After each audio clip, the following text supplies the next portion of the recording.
Excellencies, respected guests, the Secretary General of ITU, thank you for organizing the first UN Governance Day. It's a crucial moment to gather all to discuss an important topic, which is the AI governance. Today, in our morning discussions, we discuss how we can implement AI in a most secure, inclusive, and trustable way. What is exactly the landscape of AI and how it will evolve? In today's session, I would like to welcome Your Excellencies, respected guests from European Council, from China, from also the United States of America, from Korea and Japan, and also European Union, to discuss the different AI activities and the government regulation and frameworks that your countries and governments, they already put a lot of effort in shaping these rules. So first of all, I would like to start with the Ambassador Thomas Schneider. You have successfully convened a group of countries to sign a treaty in a pluralized world. What are the challenges did you encounter during this process? And also, if you can also inform us which parts of the treaty are you most proud of?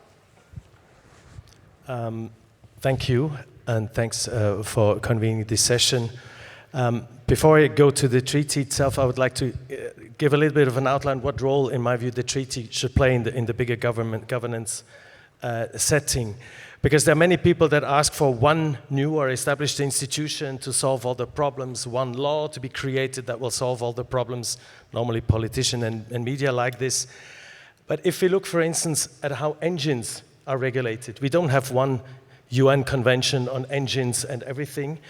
Or not nationally, we have hundreds and thousands of technical, legal, and social cultural norms that regulate mostly not the engine itself, but the vehicles and the machines that are using engines. We regulate them in different contexts.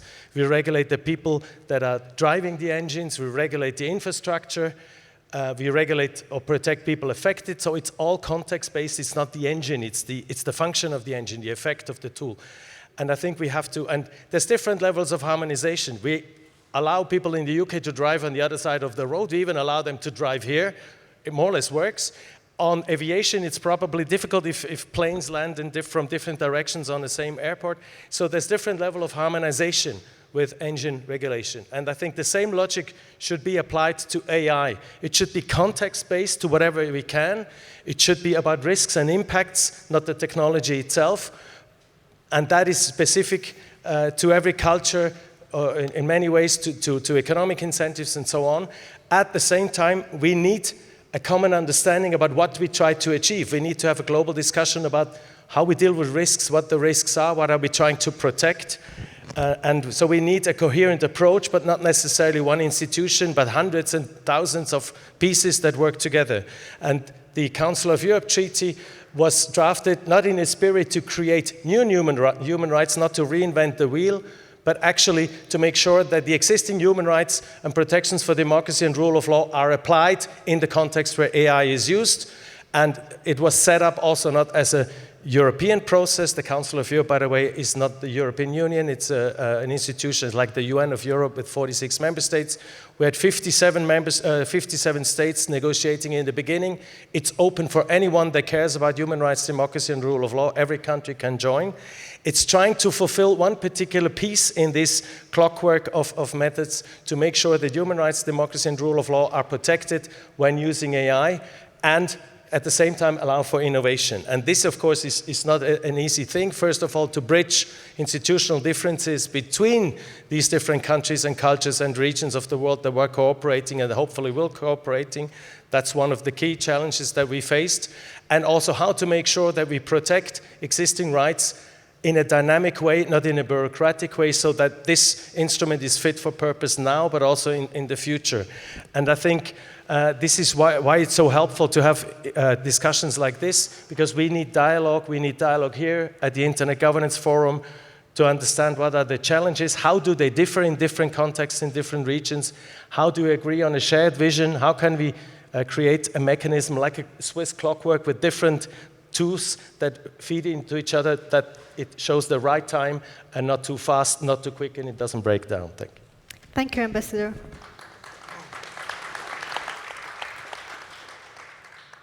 My question now will go to Juha. So with the implementation of the AI Act, and before 2 weeks there is a release that it will be into action with the next coming month. Could you share how this directive will be translated into practice and how you can measure the success of the European AI Act and whether it is really achieving its goals? Thank you very much, and thank you very much indeed for the invitation to be on this panel. So, indeed, the European Union AI Act is the first comprehensive, horizontal, and legally binding regulation globally. And it will apply to both public and private providers of AI systems equally, which makes it very different from other governance attempts and efforts elsewhere. Technically speaking, it's a regulation for those legal eagles who are interested in EU law. That means that it applies equally in all the 27 member states of the European Union. I would like to first point out that it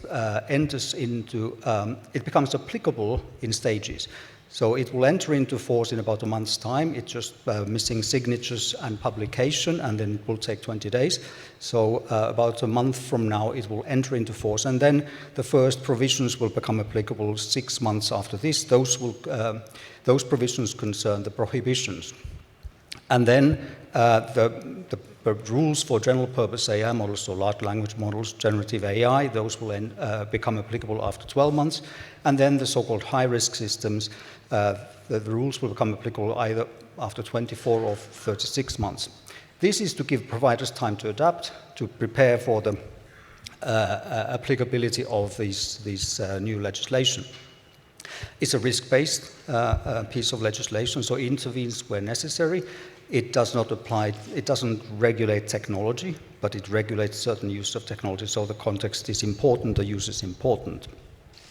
The implementation itself is based on a strong pre- and post-market system of enforcement and supervision. So it's a decentralized system of national notified bodies checking compliance with the AI Act requirements before high-risk systems can be used, can be placed on the EU market. So these are the member states' national notified bodies, and they have then market surveillance authorities ensuring the post-market monitoring. So there is the pre-market checks and then, of course, the post-market monitoring. So this system of implementation is based on a well-established and functioning system that we have in place in the European Union on product safety. So it applies similar principles. I would like to highlight the importance of one body here, which is the European AI Office. We have set up the European AI Office, and that AI Office will then coordinate the work of the national notified bodies and national authorities which are involved in this. And so it has the coordination and monitoring task to some extent to ensure uniform application, uniform implementation. But it will also have a special role in the supervision of general purpose AI models. So the AI Office will have special powers in this regard. For example, it can do evaluations, it can request measures, particularly on general purpose AI models which carry a systemic risk. And they have those kinds of models. Providers of such models have certain additional obligations rather than just transparency.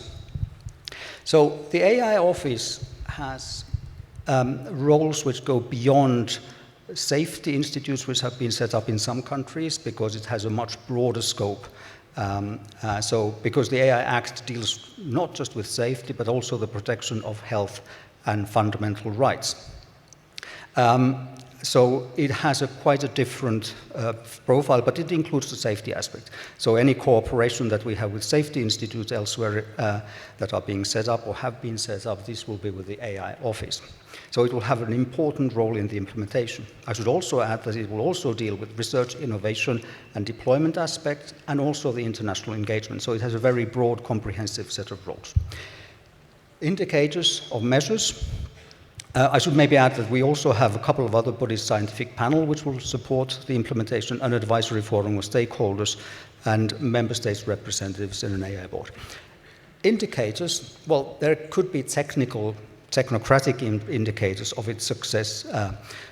For example, the number of systems that undergo conformity assessment and get this so-called CE marking, which then enables them to be put on the market, how many are registered in the database, etc. However, in a way, the most important indicator is something that is hard to measure, because we think that this will increase trust in AI systems. So the AI Act and its provisions and the safeguards it provides, the guardrails it provides, will increase trust in AI systems.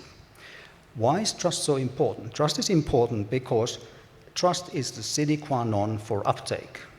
Uptake is sine qua non for benefits to materialize.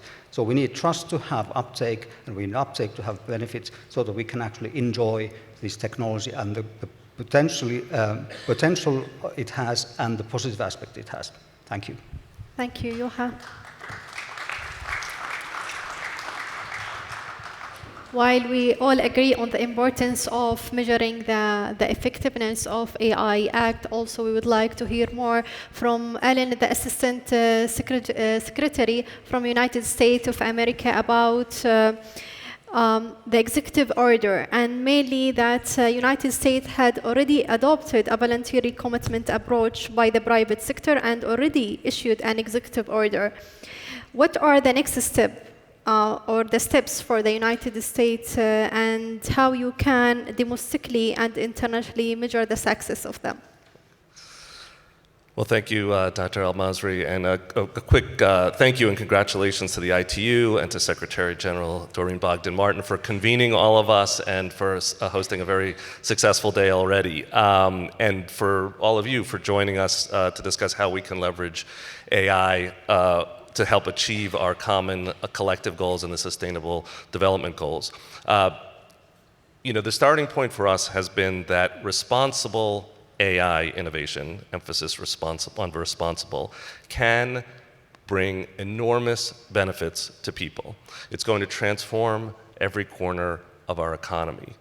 But we will only realize the promise of AI, as others have said, if we also address the serious risks that it raises today. And we've heard a lot about those. Those include concerns about safety, security, privacy, discrimination, bias, risks around disinformation, as we heard so eloquently on the previous panel. We also face a risk of exacerbating the inequities that exist already in our world if we don't ensure that these advances are available for everyone. To talk about how we've been approaching this. Domestically, the entire US government has really moved with urgency, I would say, to seize on this tremendous promise and potential risk of this moment. As you noted, last summer, President Biden secured voluntary commitments. That was our starting point from the leading AI companies to help make sure that AI systems are safe before they're released. And these commitments helped us, and the world, I hope, get ahead of the rapid pace of development that we started to see in these frontier models. Developer commitments were just the first step. The president has issued an AI executive order last fall, which is, we think, one of the most significant government actions to date on AI safety, security, and trust, and it brings the full capabilities of the US government to bear in promoting innovation and trust in AI. It also lays out a very broad work program, from research to tooling to policy, to address the risks of AI and to use the authorities that already exist in law to bring to bear to these issues.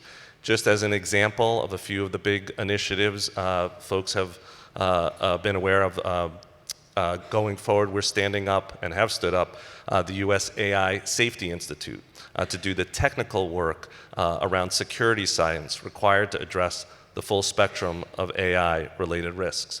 And just last week, the Secretary of Commerce, we released a vision paper for that Safety Institute. We're also pursuing a broad range of other initiatives. One that I'm particularly interested in going forward is, and that we're leading going forward, is on the question of open model weights and the question of the openness of the of frontier models and dual-use foundation models. That domestic work, and it's far-ranging, I think gives us, going forward, also a sound basis for our international approach. As we've noted, the international community has been working on AI governance and principles for years, and that is something we should build upon. Much of our work is around thinking about how we can leverage the tremendous potential of AI for our collective goals. And just as an example, I'll talk about the Sustainable Development Goals, which, as many of you know, we're all on track to achieve just 12% of our goals in that space. In these benchmarks, we've plateaued on many of them. On some of them, we're actually regressing. But studies suggest that AI could accelerate progress on 80% of the SDGs, in part by automating the work, improving decision making. AI can help map soil, can yield better crops. It can help us predict earthquakes, as we've seen in studies. All of these are the kinds of things that optimistically we should be harnessing and making sure that these tools are available widely to everyone. We're working to build global momentum around that idea of harnessing AI for good. In March, the US led the passage of the first ever standalone resolution on AI in the UN General Assembly. We believe that gives us a framework for leveraging AI for economic and social progress while respecting human rights and leaving no one behind. Last week's summit in Seoul of the AI Safety Institutes, congratulations to our colleagues from Korea, was another important building block in multi-stakeholder collaboration. And the list goes on. There are many initiatives that are underway. I think what you're hearing is a sense of urgency from government to address the issues of the moment and to realize that if we work together, and we are committed to working together, we can capitalize on this energy, capitalize on this moment of public attention, and ensure that the AI revolution is a revolution that is working for everyone. Thank you.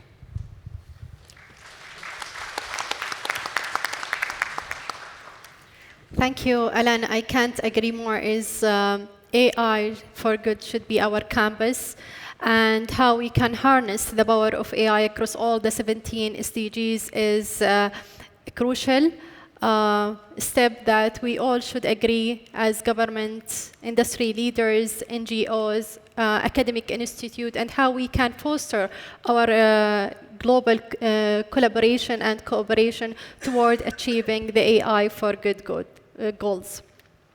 Now, moving to China. Your Excellency, Mr. SHAN Zhongde, and I apologize if I pronounce your name maybe incorrectly. You can correct me if it's not the right way. China is already committed to the concept of AI ethics first and AI for good. And could you share more practical experience of AI governance in China and what exactly you were doing and what are the regulation and AI frameworks that you already put into practice? 谢谢主席。首先感谢 ITU， 感谢大会秘书处的辛勤奉献。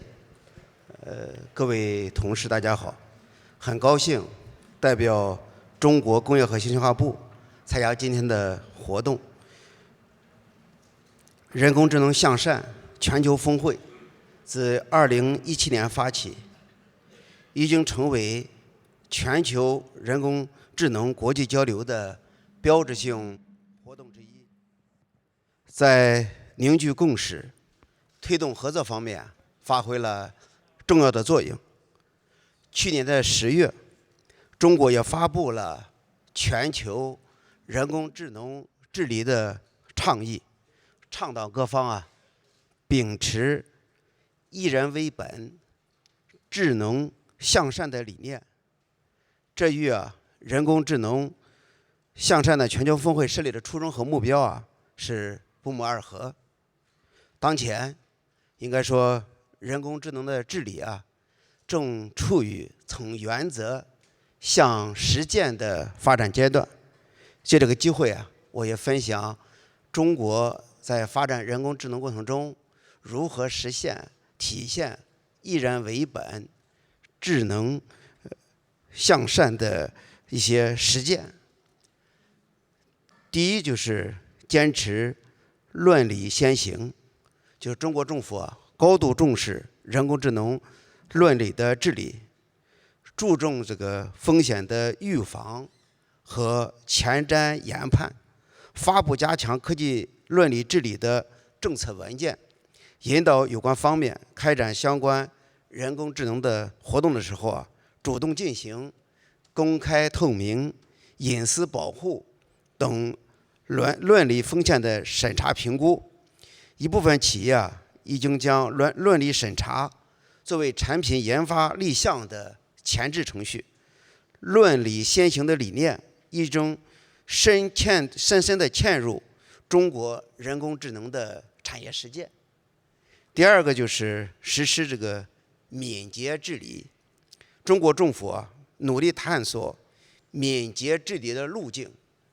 我们适应人工智能边发展边治理的内生需求，针对一些这种推荐的算法、这个深度合成、生成式人工智能等发布一系列的政策规章，探索基于数据重要程度、用户规模等要素的分级分类治理模式，在智能金融、智能医疗、智能交通等融合领域发布特殊的规范。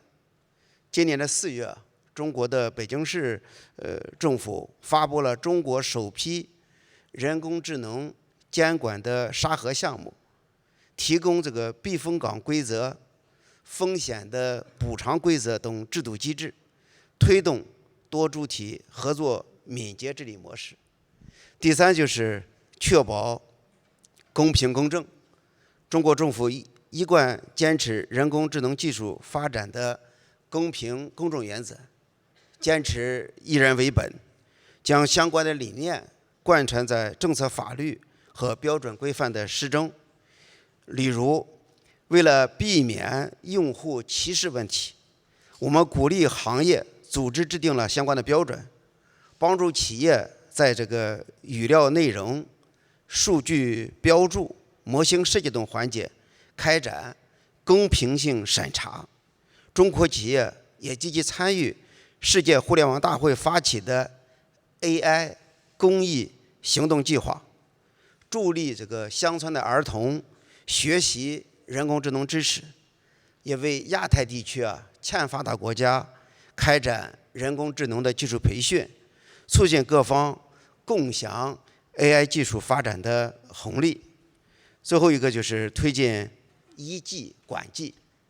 中国政府积极推进人工智能治理技术的创新应用，推动适应技术手段，提升人工智能的治理能力。例如，将这个数字水印等技术治理手段嵌入法律、伦理等规则的设计中。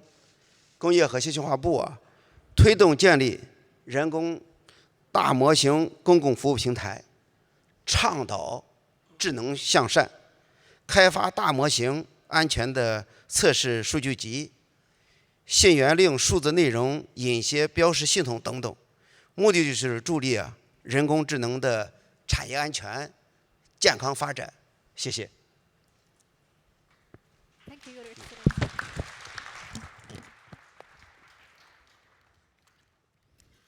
Thank you, Your Excellency, for shedding and speaking about the examples that you provided and you already implemented in China about the best practices and implementation of AI, especially for good.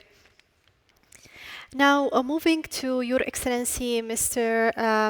Hiroshi Yoshida. As the chair of Group 20 in 2019, and with the recent launch of the Hiroshima AI process at the G7 in 2023, Japan is actively working on international AI governance and collaboration. What outcomes do you anticipate from this effort? And if you can provide us with any updates about these collaboration efforts. Thank you. First of all, I would like to congratulate Thomas for adoption of framework convention of European Council. And yes, as already discussed in this panel and the previous one, so we know that there are many risks in AI. Many aspects are pointed out by bias in learning data, disinformation, cybersecurity, and Bangladesh minister pointed out at the previous session the deepfake in disaster. And also in our country, we experienced deepfake in disaster caused by typhoon and others. And also deepfake in election risk for deepfake in election is pointed out recently. And but on the other hand, we all know that AI has a big potential. And so that what is important is because of the hesitate to get best use of AI because of the risk. But instead, we should mitigate those risks and get best use of AI. And so that's why we started a discussion on AI in international fora. So the first one we started in OECD and the G20, and in 2019, Osaka summit of G20. So we agreed on G20 AI principle. And it is a kind of a common understanding what we should think about building a policy for regarding AI. Of course, in these 4 years, everything has changed, and generative AI has came up last 2 years, so in 2022. And we launched, to cope with it, we launched the Hiroshima AI process. And the concept of the Hiroshima AI process is that so we need some kind of a governance framework, but it should be interoperable. And interoperable means not every country has to take the same action. So what should be what is action to be taken is a very in a same level, but how to implement it is a kind of it's up to each country, so that we know that AI Act is adopted in Europe. But on the other hand, we have another approach. Of course, voluntary commitment can be an option. But what action should be done is need to be interoperable. So, for example, so in the outcome of the Hiroshima AI process, there is so it asks for evaluating risks in advance to putting those products into the market. And those actions to be taken should be interoperable, and those AI developers, AI service providers, or AI users know what to do. And so that we discussed last year, and December last year, we agreed on comprehensive policy framework, which includes guiding principle for all AI actors. That is not only for AI developers, including AI service providers, AI users, and also code of conduct for AI developers. And so this year we are continuing discussing how to implement it. And so kind of a monitoring mechanism is discussed under Italian presidency. And so also we launched the Hiroshima Process Friends Group the beginning of this month. And so now 50 countries and regions have joined the Hiroshima AI Process Friends Group. And also in our country, we also established AI Safety Institute this February. And the important thing here is also interoperability. And we are now working on in that AI institute how to assess the AI safety. And so we cannot do only in our AI Safety Institute. So the AI Safety Institute should be coordinated between other AI institute in other countries, and then such assessment also should be having interoperability. Thank you very much. Thank you, Your Excellency. Thank you, Your Excellency. Maybe one of the most thing that I noticed from the morning discussions and also this afternoon discussion is most of the countries, they start to have their own AI safety institute, such as in Korea and Japan and also in USA. And I would like also to emphasize the role and the important steps that each country, they have to set their own institute or sandbox to test the best AI frameworks that can be embedded and put into place for their societies and for their governmental work. Now, going to Korea, Your Excellency Dohyun, are the goals set during the UK Safety Summit that has been held in November 2023, and also I contribute with my colleagues from tech AI leaders, government representative, and we discuss many themes. Last week, you already hosted the second AI Safety Summit in Korea. What has been implemented so far? Still, can you see that the goals that has been set by the UK Safety Summit still valid, or maybe there is different approach that has been taken by Korea government? Thank you very much for introducing me, and thank you again the Secretary General of the ITU, under the leadership of the wonderful organization conference. I am also glad to introduce the Seoul AI Summit and the result of the summit. If I've got the questions about the politically summit is still valid. Of course, it's valid. The Seoul summit is the second version, like which is developed for the 6 months since the Bletchley. So the developed versions point are several things. The one is the value of the AI and the topic of the dealing with in the summit is diverse. The one is safety. The second is innovation. The third one that already several guests discussed it, inclusivity. So. Also, the second one is the more detailed things. It's almost the action plan with respect to the AI safety.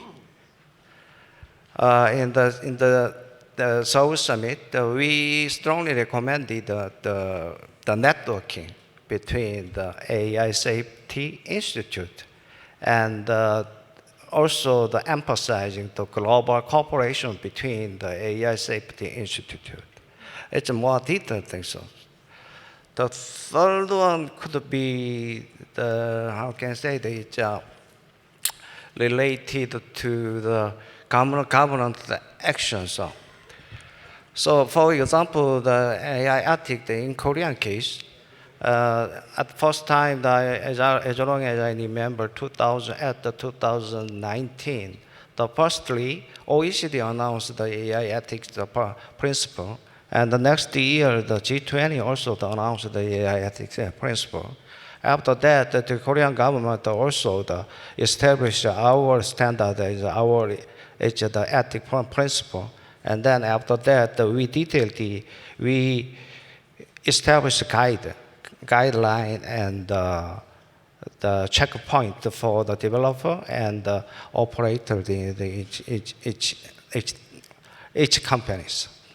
Seoul AI Summit composed the three parts. One is the leaders section, second is the minister section, the third one is the global forum.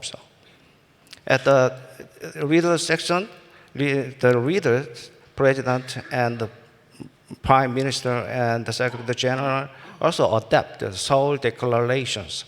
At the Seoul declarations, we included the emphasizing the importance of the testing and the measure of AI safety. And the second one is the addressing the all various kind of the side effect of AI. And then the third one, we recognize that the core relationship and much more enhanced the international cooperation between each others.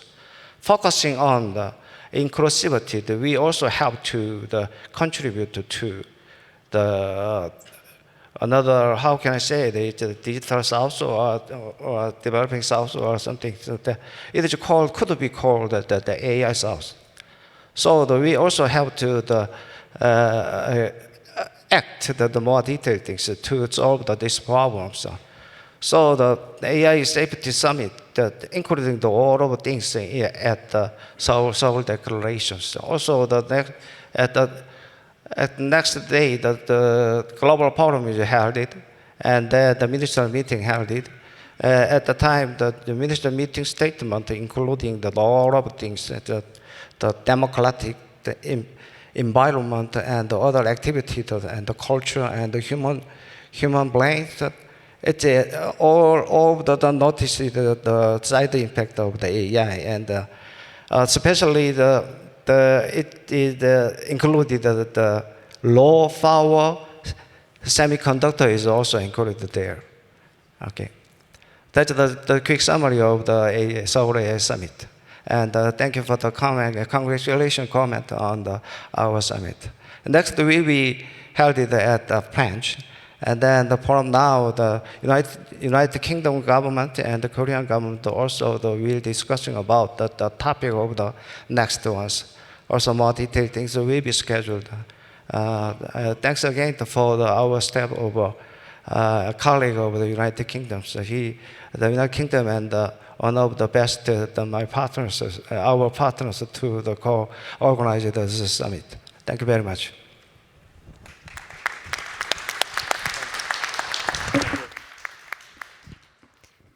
Thank you, Your Excellency. I think now we will go to the next part of our session, and we heard from everyone from United States about the executive order and what they are doing in terms of AI governance and implementation, to Japan, Korea, China, the European and AI Act.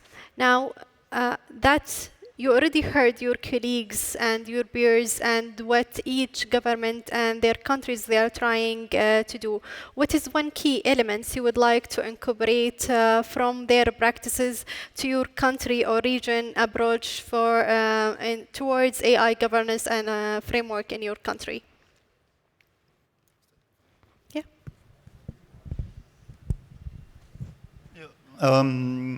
Yes, so as I said in the previous remark,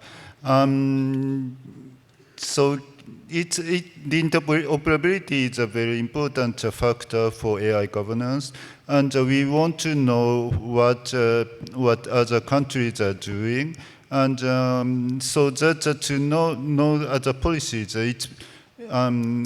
it would be effective for us to discuss AI policy, and we want to share more information in this policy and have a multi-stakeholder discussion. Of course, not only the government can develop AI governance framework. We need a multi-stakeholder discussion and know what other countries are doing. Thank you very much. Thank you. Thank you.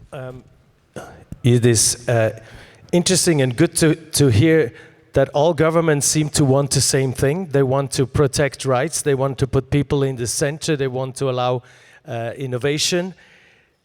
But then if you look at the tools, there are many ways to roam, as the Italians say. So some go give preference to voluntary commitments or regulations. Others go for a horizontal law that tries to fulfill at least some of the purposes. Others have other incentives. So I think we should cooperate all together, and not just governments, but all stakeholders, of course, to develop a global governance and cooperation framework that allows us to do the same in different ways that are reflecting our situations, our cultures, our needs. And I think this is what is needed.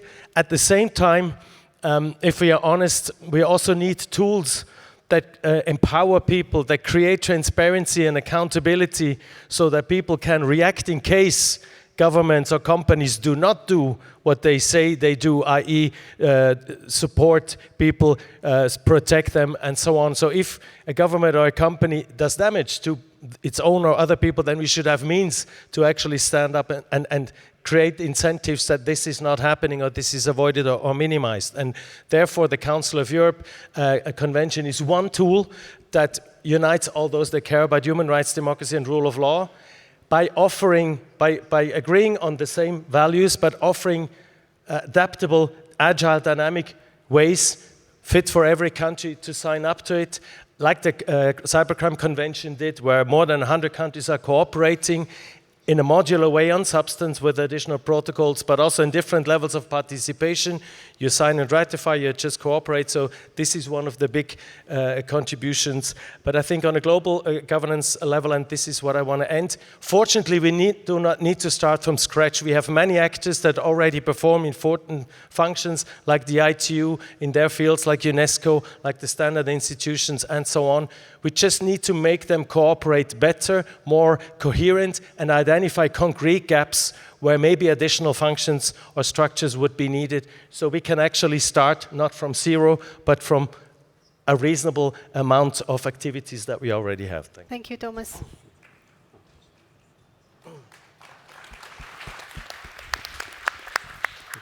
很高兴，听了大家的很多的这个经验交流和很好的这种治理的一些理念的分享。这2天我也多次听到了ITU 多连秘书长的多次这个讲演，听了大家这些讲演之后啊，我觉得深受启发。我们知道这么几个方面，一个是规范和标准先行，要不断加强人工智能治理的规范和标准化的建设，推动形成具有广泛共识的全球人工智能治理框架。我想有 ITU 在这儿，我们可以共同来推动，形成更多的标准和规范。这是第一个，我觉得我们需要去实践的。第二个就是加强实践经验这个分享，倡导合理正确使用生成式人工智能等技术工具，分享大家在人工智能行业典型应用的一些治理的实践，因为这些经验的分享啊，我们可以相互借鉴来共同推动。这是第三，就是深化国际治理的合作。中方愿意同各方一道，就人工智能的安全治理加强交流合作，共同提升人工智能技术的安全性、可靠性、可控性和公平性。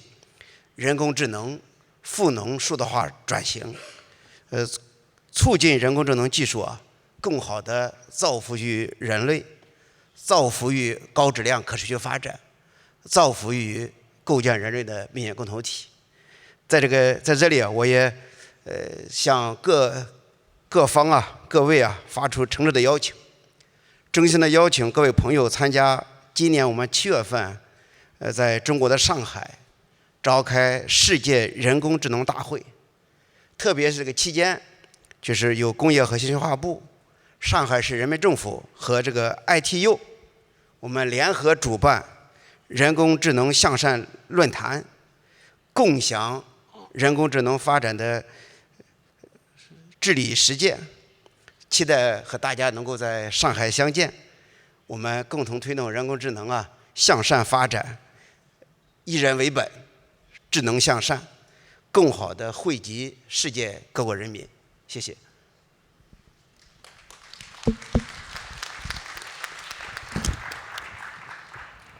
Thank you, Your Excellency. Indeed, we will look forward to join you in Shanghai to foster our collaboration and to discuss how we can harness the power of AI across all the 17 SDGs.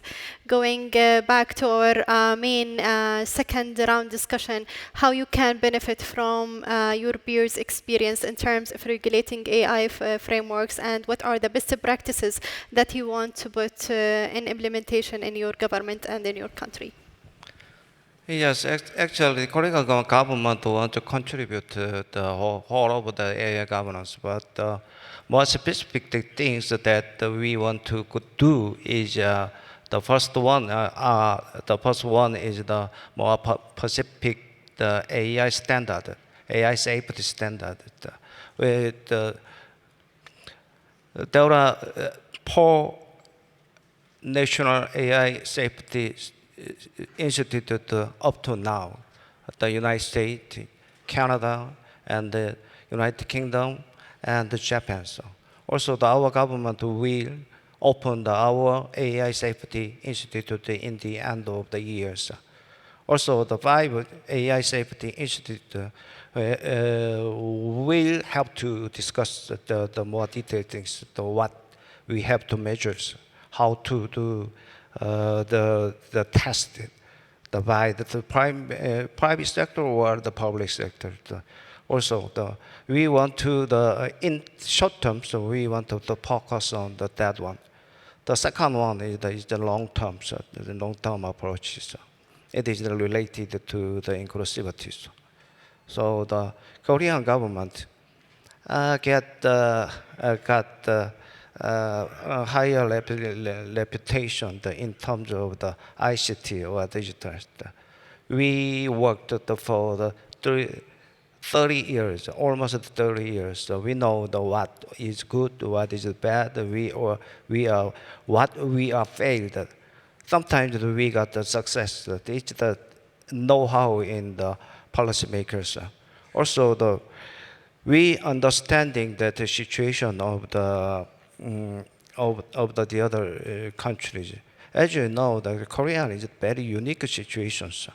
We want to go to the global markets. We want to be one of the best nations in terms of the AIs. Also, we want to contribute the inclusivities that we among with the other countries. Also, we know that the value of the inclusivities. The next one is we will launch another big project with the ASEAN. It is after the big project. After that, I met another country's ministry. So that's our actions, and that I want to reflect your opinion to our policies. So that we will try to get much more the steps, and we will much more get the more practical things to contribute to this discussion. So that is our strategy of the Korean government. Thank you very much. Thank you, Your Excellency.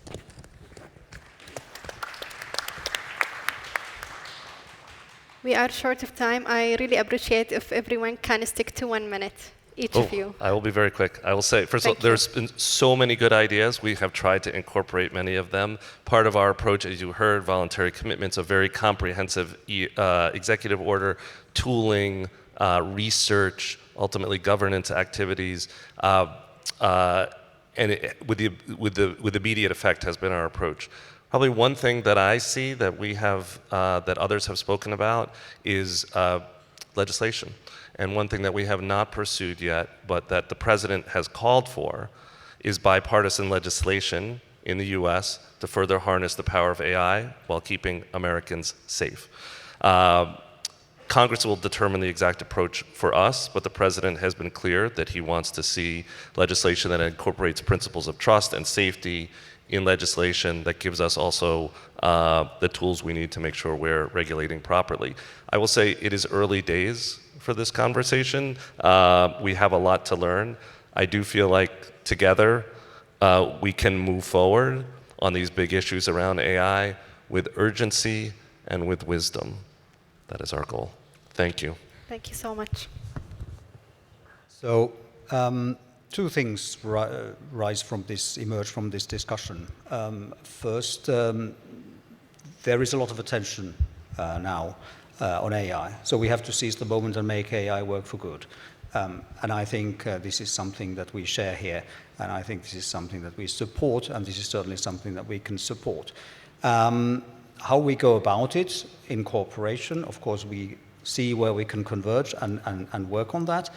And then, as was mentioned by the Japanese Vice Minister, the implementation details then are different. So different countries, different jurisdictions take different decisions. We in the European Union have decided to legislate. We have hard law. Others have, and there are other countries which have followed suit and are introducing or preparing legislation, yet others have decided to rely on other types of measures. So this is, I think, an important point. Each jurisdiction will choose whatever suits them best and what they feel is the most appropriate way of doing it. But the compatibility of these different governance approaches and the international approach, of course, is something that would be important. This was mentioned there. And this is also what we want to work towards. And I already mentioned that the international aspects are part of our EU AI strategies, one key cornerstone, as the President of the European Commission stated in her State of the Union speech in September. We work to guide innovation, to set guardrails on AI, and to work together with other jurisdictions on guardrails on international governance on AI. Thank you. Thank you, Johan.